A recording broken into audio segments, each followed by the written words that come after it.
मैं आभारी हूँ अध्यापक संघ का कि जिन्होंने मुझे अवसर दिया आज तीसरे दिन एक विषय पर बात रखने का। तो साथियों, मैं मेरे विषय पर ही आता हूँ क्योंकि ऑलरेडी हम लेट हैं और ज्यादा फॉर्मेलिटी निभाए बगैर सीधी बात में आते हैं।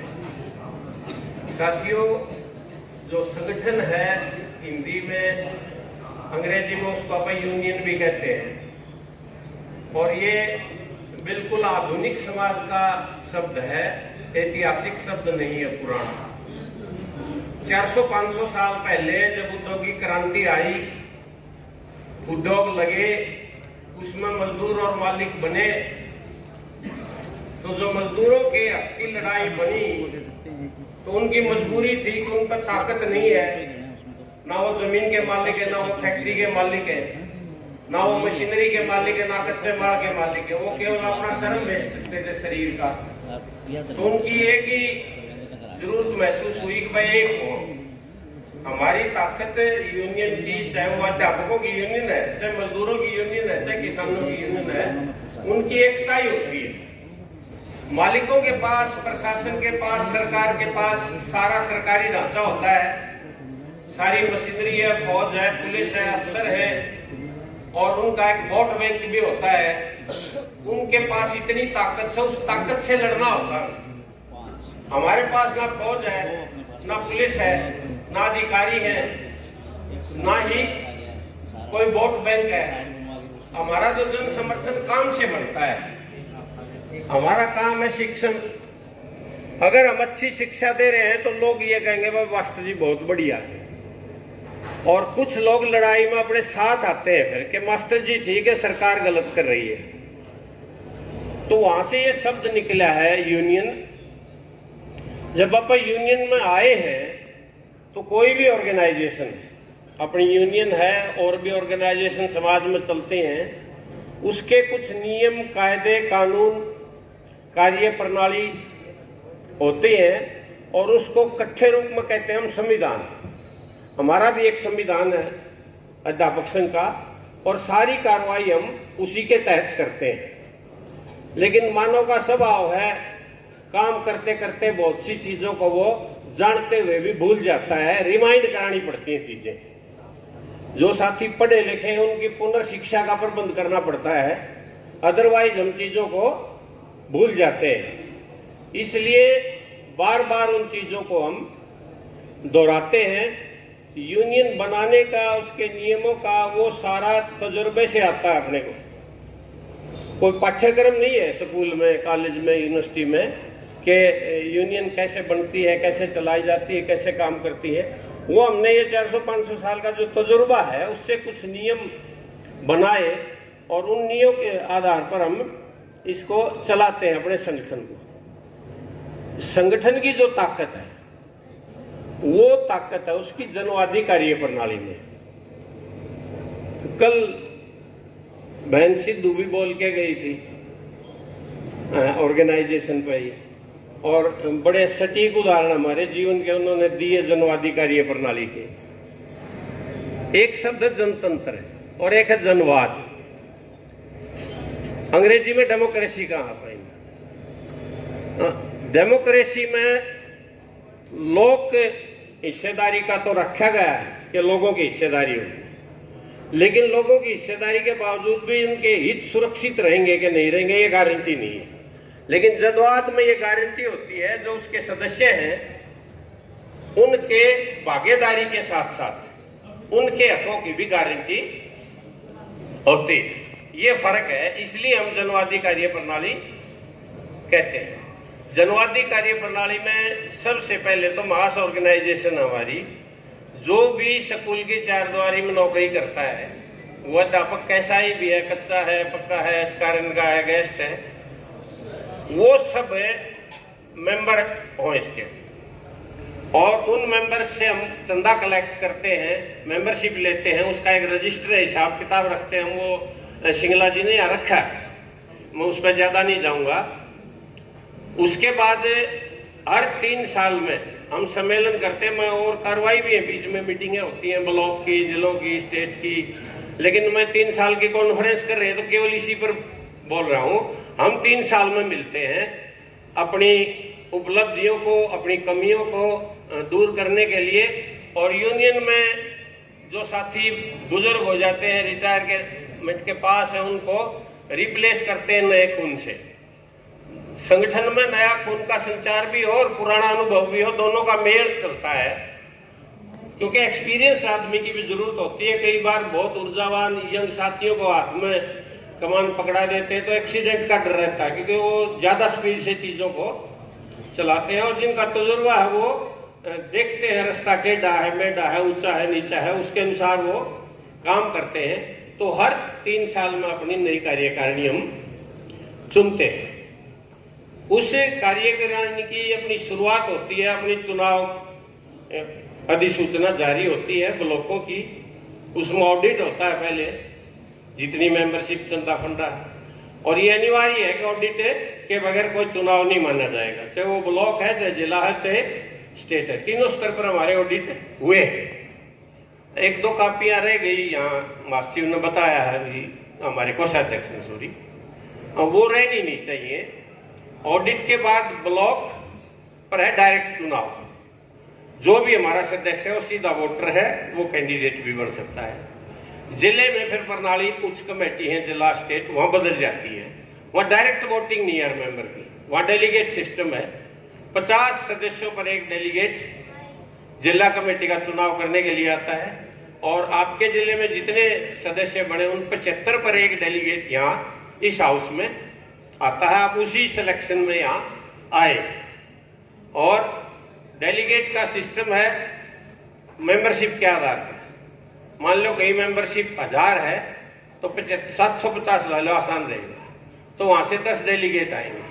तो 10 में पहला होगा प्रधान जिले का, फिर सचिव, कोषाध्यक्ष, ऐसे संविधान में सभी 10 पद मेंशन है। और अगर 1500 है तो फिर वहां ब्लॉक जो है उनके डेलीगेट आएंगे। ब्लॉकों में जितने 5 ब्लॉक है तो पहले 5 के प्रधान आएंगे, फिर उनके सेक्रेटरी आएंगे, फिर उनके कोषाध्यक्ष आएंगे। ये एक कार्य प्रणाली हमारी है।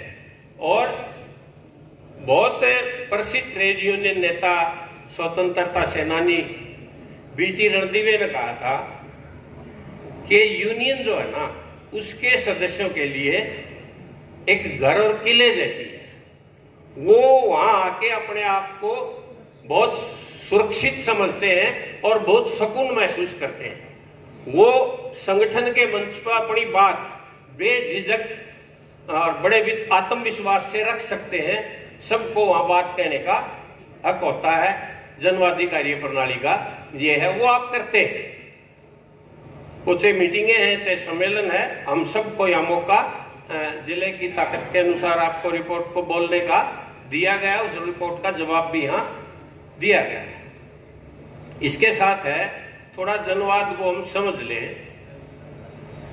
जनवाद में कोई साथी ये महसूस नहीं करे कि वह मेरे को तो यहाँ को बोलने नहीं देगा, उसको डर लगे, तो फिर ये समझो कि यूनियन में जनवाद नहीं है। और जनवाद ही असली ताकत है यूनियन की। कार्य प्रणाली जनवादी है तो एक रहेगी यूनियन, मजबूत रहेगी और आगे बढ़ेगी। उस कार्य प्रणाली में खोट आ गया कितने, उतना ही खोट आपने फिर उसमें दिखने लग जाएगा। तो ये मोटी मोटी चीजें हैं। दूसरी बात आती है अनुशासन की। यहाँ कोई मिलिट्री जैसा, सरकार जैसा अनुशासन नहीं है। बहुत तगड़ा जो अनुशासन होता है वो बिगाड़ करता है चीजों में। यहाँ हमारा बनाया हुआ अनुशासन है और वो खुद ही पालन करना होता है। कोई हमें ऊपर से निर्देश नहीं देगा कि आप ऐसे कर लो। हालांकि कई बार कहना पड़ जाता है, हमारे शिक्षक का दर्जा है हमारा, हम पूरी जब से सभ्यता बनी है जब तक रहेगी, समाज को सभ्य तरीके सिखाते हैं, बोलने के, चलने के, सम्मान करने के, उठने के, बैठने के, जितने भी तौर तरीके हैं वो हम ही सिखाते हैं। तो हमारी से आशा ये की जाती है कि ये चीजें हम अपने आप अपने जीवन में डालें। बोलन का मैं अनुशासन या आशा ना करूं कि मैंने प्रधान जी कहेगा या बीओ कहेगा या डीओ डायरेक्टर कहेगा। अध्यापक का एक खुद की जीवन शैली है, उस वो खुद स्व अनुशासित होती है। और बिल्कुल खुला भी नहीं छोड़ा जा सकता कि वह जरूरतें कौन रही, प्रधान जी भी नहीं, टोको पावर भी नहीं, फिर अराजकता आ जाती है। तो यहाँ बैलेंस है, ना अराजकता आनी और ना ही लोहे के डंडे जैसा अनुशासन है, उनका मेल है दोनों का, उनके बीच का रास्ता है। इस ढंग से हमारे संगठन चलते हैं। संगठन जो बना आधुनिक, इसके बनने के क्या जरूरत है, क्या होता है संगठन, किसे कहेंगे? हालांकि इसकी परिभाषा को कुछ शब्दों में हम नहीं समझ सकते, लेकिन मोटे तौर पर ये मानते हैं कि एक जैसा काम करने वाले लोगों का समूह, जिनके हित एक जैसे हो, जिनका मांग पत्र एक हो और जिनकी सुनवाई करने वाली एक अथॉरिटी एक हो। जैसे हमारा संगठन है तो हम एक जैसा काम करते हैं शिक्षण का, बच्चों को पढ़ाने का, वो हमारी प्री नर्सरी से लेके और कॉलेज यूनिवर्सिटी तक सबका शिक्षण का कार्य है। तो हमारा काम का स्वभाव मिल गया तो हमारा एक संगठन है। हमारे हित अध्यापकों के एक जैसे हैं, वो चाहे रेगुलराइजेशन है, चाहे पुरानी पेंशन है, चाहे ट्रांसफर पॉलिसी है, पदोन्नति है, वो अलग अलग नहीं है हम लोगों की। इसलिए उस एक मांग पत्र पर हम इकट्ठे होते हैं और अपनी सुनवाई अपन करवानी है तो एक अथॉरिटी है, ब्लॉक पे बीओ है, जिला पे डीओ है, डायरेक्टर है, एसीएस है, सरकार है, वहां एक ही अथॉरिटी है जहां अपनी बात है कहनी होती है। तो उसकी बार्गेनिंग करनी होती है संगठन ने कि हम अपने हक में कितनी बार्गेनिंग कर सकते हैं सामूहिक हितों के लिए, वो एक संगठन का काम बनता है। तो ये संगठन की एक तरह की परिभाषा है। ये संगठन क्यों बनाते हैं, क्या जरूरत पड़ जाती है? समय जैसे जैसे बीतता है, प्रगति जैसे जैसे होती है, वैसे वैसे हमारा जीवन स्तर भी ऊंचा उठता है और महंगाई भी है, दूसरी चीजें भी हैं, वो उसके समतुल्य नहीं रहती, उसमें कुछ गिरावट आ जाती है 5-10 साल में। वो हमारे जीवन स्तर में गिरावट ना आए, वो बनी रहे, इसलिए हमें यूनियन की जरूरत है और वो इकट्ठा लड़ी मिल सके।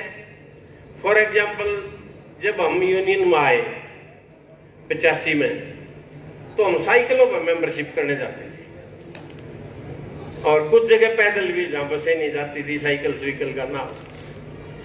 घर में भी साइकिल ही था, एक आधा का बाइक बुइक आना शुरू हो गया था और 84-85 में ब्लैक एंड व्हाइट टीवी भी आ गया था रामायण महाभारत के समय में। लेकिन आज वो कड़े गए बक्से, वो ब्लैक एंड व्हाइट। फिर रंगीन भी आया, अरे तो दीवार पर टंग जाए पतला कापी की दाल। और कल मैं फरीदाबाद वाला का फोन देखूं था, एक वो न्यू होल्ड हो जाए, खोलो तो बड़ा फोटो आवे, 1,60,000 का फोन है। आंख सी खुली, मैंने पूछी जब ये कितना का आया, तो अब वो 5-10 हजार फोन से काम चल लगा के। आधुनिक चीजें आ रही है मार्केट में, खोज हो रही है, जीवन का स्तर बढ़ रहा है। मेरा जन्म कच्चा घर में हुआ, कच्ची ईंटड़ और कड़िया की छात थी, लेकिन मेरे बालका का जन्म तो शहर की कोठी में होया।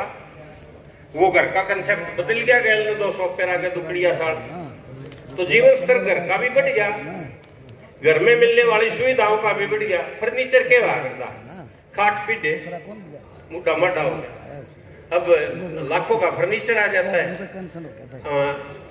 सेक्टरों में कोठियां हैं, गाड़ियां हैं, तो ये जीवन स्तर बढ़ रहा है। यो हमारे जीवन में भी बांटा हमारा मास्टर सन्यासी नहीं है, वो बिल्कुल सांसारिक प्राणी है और जितनी चीजें समाज में हो रही है उसको प्रभावित करती है उसके जीवन को। तो नेचुरली बाजार में जाएगा तो वो देखेगा, और सैलरी भत्ते अगर उतने नहीं है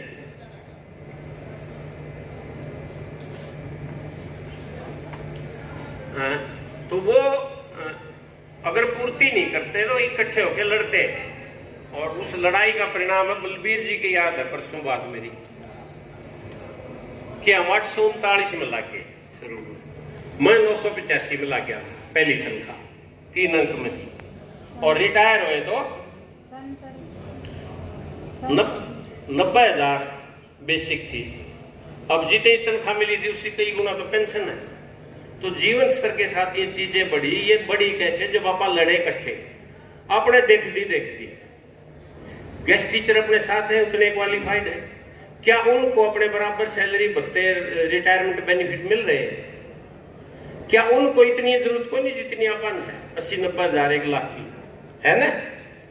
लेकिन सरकार की नीतियों की वजह से उनको नहीं मिल रही और उससे बिगड़ बड़ा चाड़ा हो गया HKRN और तो मेरे ख्याल तो 24 से 25 हजार होगी और कोई गारंटी भी नहीं है सेवा की, कोई भत्ता नहीं है, ना महंगाई भत्ता है, ना HRA है, ना मेडिकल है, ना कोई रिटायरमेंट का बेनिफिट है, ना वो पॉलिसी में आते, ना वो रेगुलर हो। इसी ढांचे में 3-4 डाल के मास्टर हो गए और हम रेगुलर आदमी अब धीरे धीरे कम हो जाएंगे। HKRN के बढ़ रहे हैं, गेस्ट अलग है ही हमारे से, तो संख्या एक जैसा काम करने वालों की भी एक नहीं रही, क्योंकि सरकार ने अलग अलग वेतनों के हिसाब से वर्ग बना दिए और उस वर्ग इंटरेस्ट के हिसाब से भागीदारी सबकी नहीं है। एक रुझान पूरी दुनिया में भी देश में भी व्यक्तिवाद का बढ़ रहा है,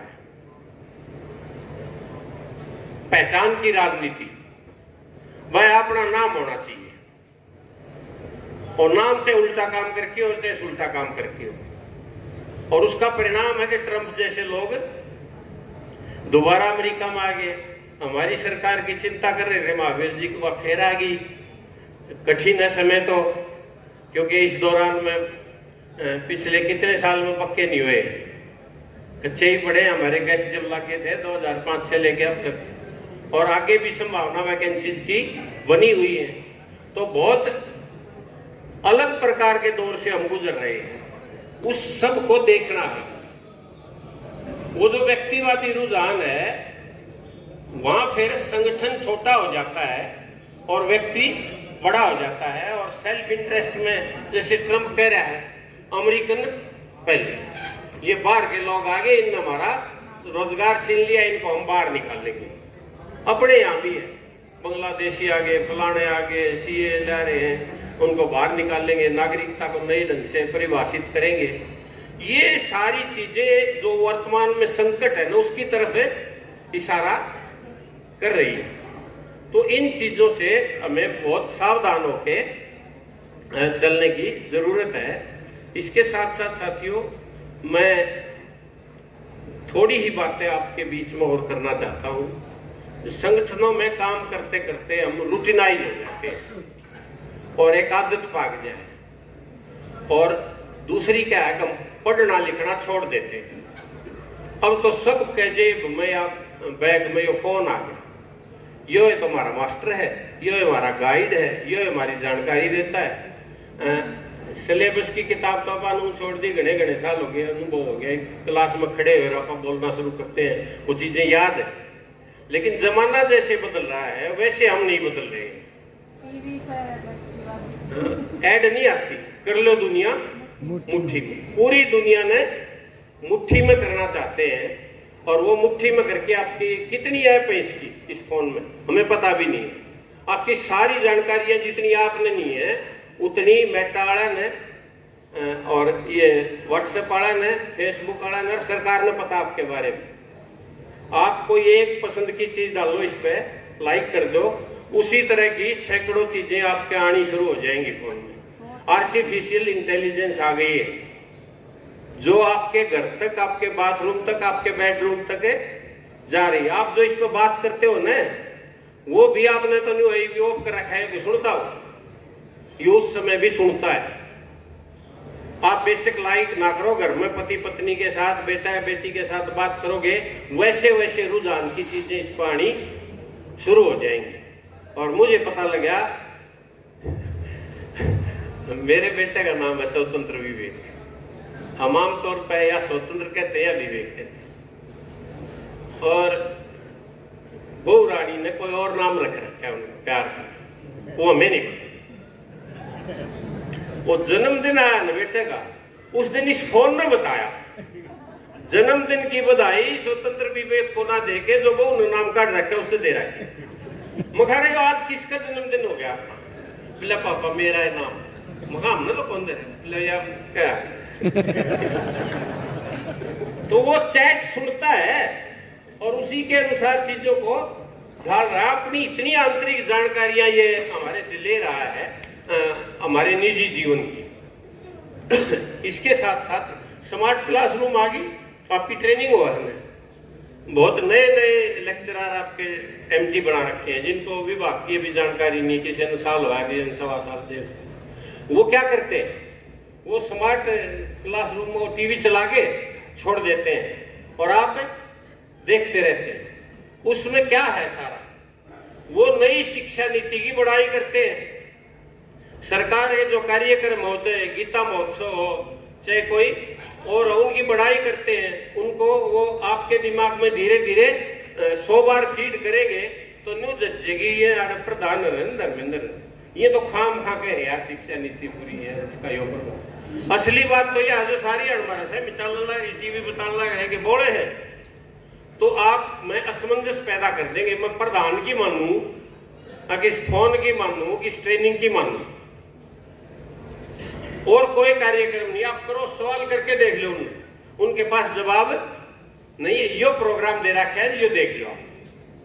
इस तरह की इन सर्विस ट्रेनिंग हमारी अपनी यूनियन में करनी चाहिए खड़ी पैरेलल उनके, अगर लड़ना है आपको। जो हमारा खुद का व्यवसाय है ना, वो जो अपन बीएड डीएड करी थी वो कौन चल रही, आधुनिक जो चीजें आ गई उसको हाथ में ले एकेडमिक विंग हमारी यूनियन की, और वो हमारे कम से कम यूनियन के साथियों को, उनके सदस्यों को अपना समय निकाल के, सरकार को नहीं करावा, वो तो नकारा करके निकालना चाहती है आपको। आपने एफिशिएंट रहना है, योग्य रहना है, तो आपने पैरेलल ट्रेनिंग लेनी पड़ेगी। तो ये काम आज हमारा बनता है मोटे है तौर पर। दूसरी बात यह है कि अपनी मांगों के लिए लड़ो, लड़ना भी चाहिए, बहुत महत्वपूर्ण है। लेकिन जन शिक्षा को बचाने के लिए लड़ाई नहीं लड़ी और लोग अपन के लेना शिक्षा जिस समय मारेगा इसे हम नौकरी कर लेंगे, तो निश्चित तौर पर 5-7 साल में हरियाणा की धरती पर आपको सरकारी स्कूल नहीं मिलेगा। ये चीजें आ गई है, यो आ गया ना अपने चिराग, मतलब क्या कहे, अगर 1,80,000 से कम आय वाला माँ बाप है, वो प्राइवेट स्कूल में बच्चे को भेजेगा तो हम उसको 1100 रुपए देंगे। अगर हमारे संस्कृति मॉडल स्कूल में पढ़ेगा बच्चा तो उससे 500 रुपए फीस लेंगे। सरकारी संस्था में माँ बाप को फीस देनी पड़ेगी जिनको अंग्रेजी मीडियम का, और प्राइवेट स्कूल में माँ बाप को मिलेंगे। मान लो किसी के 2 बालक तो 2 के क्या मिल गए 2200, और सरकार में रखे तो कह गए 1000। तो आजकल फड़ाओ आदमी 80 करोड़ लोग तो खाना नहीं, दोनों टाइम का हम फ्री दे रहे हैं, तो वो गरीब के बच्चे क्या करेंगे, और गरीब माँ बाप यार सरकारी में भेजेंगे तो 1000 जागा करते हैं, एक तो ये बचेंगे और 2200 मिलेंगे। इतने बालका लागे को नहीं कि मैंने कि घर में सारा ही होगा। धीरे धीरे उनका माइंड सेट हो जाएगा तो बालकन कड़े बेचेंगे प्राइवेट में, सरकारी स्कूल खाली हो जाएंगे। जहां खाली हो गए छात्र संख्या नहीं रहेगी। 5000 से ज्यादा स्कूल पहले बंद हो गए, औरों की लिस्टें बनने लग रही। धीरे धीरे सारे स्कूल सरकारी बंद हो जाएंगे, उन्हें लेगा कौन फिर?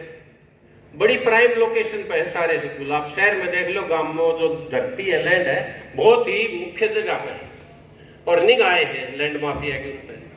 या तो वो किसी और व्यवसाय के लिए उस जमीन को खरीद लेंगे, आपका ना ब्योत नहीं, अपना तो कोठी लोन तो बनाइए, कार लोन तो ले रहे हैं सबके में, तो वह धरती खरीदने का ब्योत से नहीं। और वो भी गा तो भाई किसी का जिंदल वर्ग का, अंबानी अडानी वर्ग का होगा, उन सारे तो रेलवे स्टेशन खरीद लिए, सारे हवाई अड्डे खरीद लिए, सारे पेट्रोलियम की जो खाने थी अपनी कोयले की सारी वह खरीद ली, और चीजों की लिस्टें बनने लग रही है, बंदरगाह वगैरह जाली पर लाए अडानी अंबानी के। तो सरकारी स्कूलों के ढांचे को भी खरीदने के लिए लोग तैयार। ये इशू हमारी यूनियन के बनने चाहिए, खुद की ट्रेनिंग के और शिक्षा को बचाने के लिए। अदरवाइज तो भाई मेरा में चाकी रानी कौन पूछे। अगर आप अपना राग गाओगे, लोगों के हित की बात नहीं करी आम आदमी के बीच जाके, तो आगे काम चलेगा नहीं। हालांकि की है अपने संगठन में, कल सर आ रहे थे हमारे थोड़ा साथियों बैठे था, बोला जी आपने एक काम तो बहुत अच्छा कर रखा है, जो नामांकन अभियान चलाते हैं ना मास्टर गामा में, जहाँ गरीब बस्ती उम्र बड़कान के स्कूल में दाखिल हो, ये आपका फतेहाबाद का, कैथल का, जींद का, कुछ और जिलों का बहुत अच्छा है, ऐसा करना चाहिए आप लोगों को। मगर भाई हम तो करा दो, और भी हाँ एक्स्ट्रा क्लास भी ले हमारे कुछ साथी अभी भी बिना कोई ट्यूशन लिए 1 रुपये लिए बच्चों को जब भी आते हैं वो पढ़ाते हैं। बिला जी ये तो काम बना है और इसको चर्चा में लाओ धीरे धीरे से। वहां पे जब भी अवसर मिलता है, प्लेटफॉर्म मिलता है, हम यहाँ ऐसी बातें रखते हैं। मैं 5-7 मिनट और आपके लेके अगला काम सौंपता हूँ, टाइम भी हो जाएगा। एक तो ये साथियों कि जब आप यूनियन में काम करते हैं तो कई बार क्या होती है कि हम जो सांगठनिक कार्य प्रणाली है ना, वो वैचारिक एकता के बिना एकता नहीं करती है। विचार डिस्कशन कम हो जाता है और व्यक्तिवाद तरीके से काम निकलने के तौर तरीके शुरू हो जाते हैं। व्यक्तिवादी काम सबके नहीं निकलते, कुछ के हो जाएंगे, और संगठन है सबके लिए। तो हमेशा ही पूरे अपने जो मेंबरशिप है, पूरी टीचिंग कम्युनिटी है, कम्युनिटी से बाहर जाके जो गरीब जनता है वहां तक की निगाह वो हमारी कॉमन। इसके साथ है जो निर्णय है ना बहुमत के, उनका कई बार अनादर होना शुरू हो जाता है संगठन में, उनको मानते नहीं है। और उसके फिर क्या होता है, अनंत काल के लिए बिना वजह बहस, फैसले होने पर भी ना मानना, उन्हीं फैसलों को फिर अगली मीटिंग में खोल दे, फिर अगली मीटिंग में खोल दे, उनका समाधान ना करना, अंतिम बहस। ये तरीका भी टाइम वेस्ट करने का है, ऐसा तरीका नहीं होना चाहिए। डेमोक्रेटिकली जो बहुमत का निर्णय मान लो, मेरी नहीं मानी गई तो मैं अगर मान लूंगा बहुमत का तो क्या दिक्कत हो जाती है? भाई है, उन्होंने कर दिया निर्णय, ठीक है, और गलत भी हो गया तो उसकी पुनर्समीक्षा कर लेंगे। आप कितने बाज की जाओ, एक बार निर्णय हो भी जाता है तो सारी चीजें ठीक नहीं होती, कई बार गलत भी हो जाती है। तो हम आदमी, हाँ अकल है हमारे में, हम दोबारा विचार कर लेंगे, भैया गलत होगी चीजें, इसको ठीक कर लें। और कई बार हम अल्पमत की परवाह नहीं करते, जैसे महिलाएं हमारी अल्पमत में है, तो हो सकता है हमारी बहनें तो सशक्त है। कल शाम में सुनी थी मैंने, मिला कह तो सीधे हो जाओ, नहीं तारा अधिकार नहीं है प्रधान शक्ति बना, हम फार्म भरांगे। अरे गेट पर चर्चा हो रही थी, मैं जाऊं था सोन खातर, तो मैं कहा हमारी महिलाएं तो ऐसी नहीं है कि इनकी अवहेलना होगी तो ये चुपचाप सुन लेंगे, बोल लेंगे। तो यो हिम्मत यूनियन में रहनी चाहिए। दूसरा क्या है, हरियाणा के कुछ जिले हैं जैसे मेवात है या 1-2 ब्लॉक यमुनानगर का जो मुस्लिम बहुल है, उनकी जो सामाजिक बनावट है, सामाजिक उत्पीड़न है, सांप्रदायिक ढंग से जिस ढंग से उनको घेरा जाता है, कई बार यूनियन के एजेंडे से वो गायब हो जाती है और सांप्रदायिक सरकार कोशिश करती है झगड़े कराने की। तो कई बार हमारा स्टैंड डोलमोल होता है, भाई इसमें हम क्या करें, ये तो समाज का काम। संगठन जो है ना, वो परिवार भी संगठन है, हमारे रिश्ते ये भी संगठन है, और समाज भी थोड़ा बड़ा संगठन है, वो भी नियमों से चलते हैं, जो कर अपने संविधान है, नियम है, ऐसे ही देश के समाज के भी नियम है। तो उन पर भी हमें बोलना चाहिए। और नेतृत्व जब चुनाव करे तो ये ध्यान रखे कि अल्पमत में से भी मुस्लिम है, सिख हैं, महिलाएं हैं, दलित हैं, पिछड़े हैं, उनको प्रतिनिधित्व मिलना चाहिए। और आपके ये डर नहीं हो मैं खड़ा होऊंगा तो मेरी सुनी नहीं जाएगी, आपको बोलना चाहिए, नेतृत्व में ये होना चाहिए कि सुन ले और उनको भी महत्व दे, अल्पमत को भी। इसके साथ है कई बार अगंभीर चर्चाएं बिना काम, बिना जगह, वो प्लेटफॉर्म नहीं है, उनमें मैं भी शामिल हो गया, ध्यान नहीं रखा मैं कहाँ खड़ा हूँ, क्या कह रहा हूँ, वो शुरू हो जाती है। कई बार चुगलखोरी हो जाती है।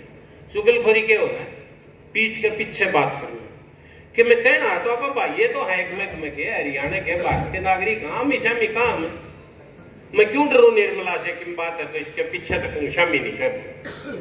तो ये जो पीठ पीछे की चर्चाएं हैं, ये संगठन की सेहत के लिए अच्छी नहीं है। मुंह पे कहना सीखना चाहिए और सामी वाला ने भी सुनने की क्षमता हो। मेरे नापसंद की चीजें भी मैं सुनूं, ऐसा नहीं कि सारी मेरी पसंद की चीज सुनूं। बहुत चीजें ऐसी हैं जो मेरी लाइकिंग की नहीं है, मेरे क्षमता होनी चाहिए व्यक्ति तो मैं उनने भी सुन लो और गंभीरता से विचार करूं। अगला कि मैं कह रहा है इसमें भी महत्व है, केवल मेरी बात का महत्व नहीं।